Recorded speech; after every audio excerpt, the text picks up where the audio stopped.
MG ZS EV tips and tricks number 1.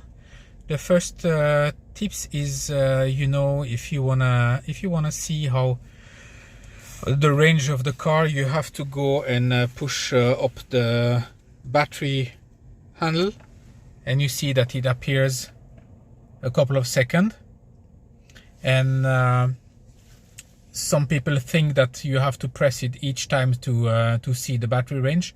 There is another tips. If you use here on the panel, you use the arrow down.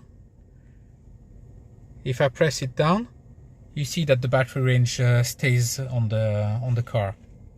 You have more information on that one as well.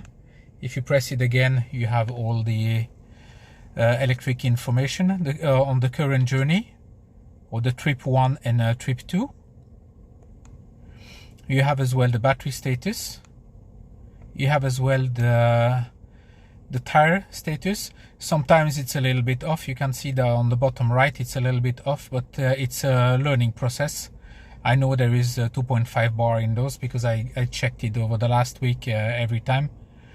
But the system has to learn that it is 2.5 and not 2.4.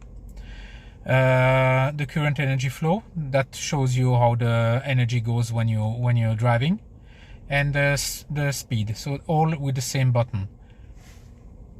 Thanks for watching. If you want more tips and hints, just let me know in the comment, and don't forget to click and like, and maybe as well to be on my channel. Thanks again. Have a nice day. Bye bye.